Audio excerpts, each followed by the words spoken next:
Good morning, students. Once again, welcome back to Rasar class. Students, today I am going to start a new lesson from poetry, lesson second, Fire and Ice. So, students, please open your textbook.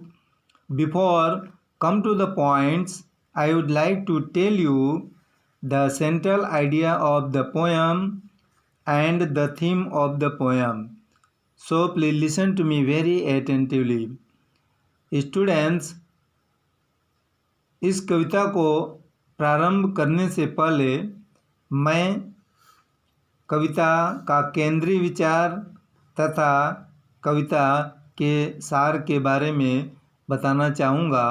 So please listen to me very attentively. Really there is a spiritual message in this poem. वास्तव में इस कविता में एक आध्यात्मिक संदेश दिया गया है. The poet says in the first stanza that according to some people this world will end in fire. कवि कहते हैं कि कुछ लोगों के अनुसार यह संसार आग में समाप्त हो जाएगा. While according to others it will end in ice. जबकि दूसरों के अनुसार यह बर्फ में समाप्त हो जाएगा. But the poet favours the people who think that the world will end in fire. परंतु कवि उन लोगों का पक्ष लेते हैं जो यह सोचते हैं कि यह संसार आग द्वारा समाप्त होगा. इन the second stanza the poet says that it would be very fearful if the world destroyed twice. दूसरे पद में या दूसरे स्टेंजा में कवि कहते हैं कि यह बहुत ही भयानक स्थिति होगी यदि संसार दो बार समाप्त होगा. Just as the ice can destroy the world by melting slowly. जिस प्रकार बर्फ धीरे धीरे पिघलकर संसार का विनाश कर सकती है. Similarly the hatred brings the nation on the brink of destruction. उसी प्रकार घृणा देश को विनाश के कगार पर ले आती है. So the poet suggests to be far away from hatred and be a true human being. इसलिए कवि घृणा से दूर रहने और एक सच्चा इंसान बनने की सलाह देते हैं. Students, now I will tell you what is the theme of this poem. तो इस कविता का सार क्या है.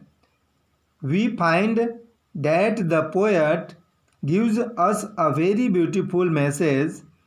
हम इस कविता में पाते हैं कि कवि हमें एक बहुत ही सुंदर संदेश देता है.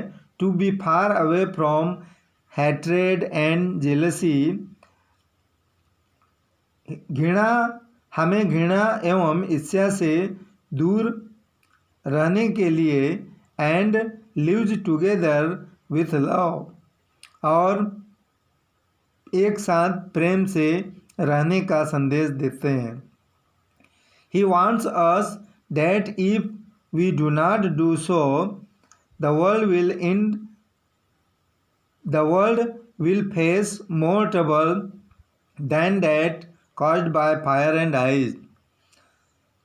तो संसार को अग्नि एवं बर्फ से भी अधिक हानि पहुँचेगी. Now I will tell you the meaning of first stanza. Some say the world will end in fire, some say in ice. कुछ लोग कहते हैं कि संसार आग में खत्म होगा और कुछ लोग कहते हैं कि बर्फ में खत्म होगा। From what I have tested of desire, I hold with those who favour fire. मैंने इच्छा का स्वाद चखा है और मैं उन लोगों के पक्ष में हूँ जो यह कहते हैं कि संसार आग द्वारा समाप्त हो जाएगा।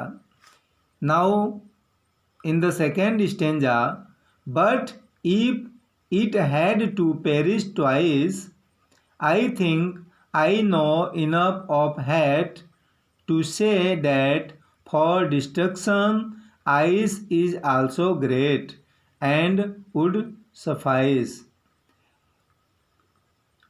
परंतु यदि इसे 2 बार खत्म होना होता है तो मेरे विचार से बर्फ भी, घृणा भी इसके लिए काफ़ी है यह कहने के लिए कि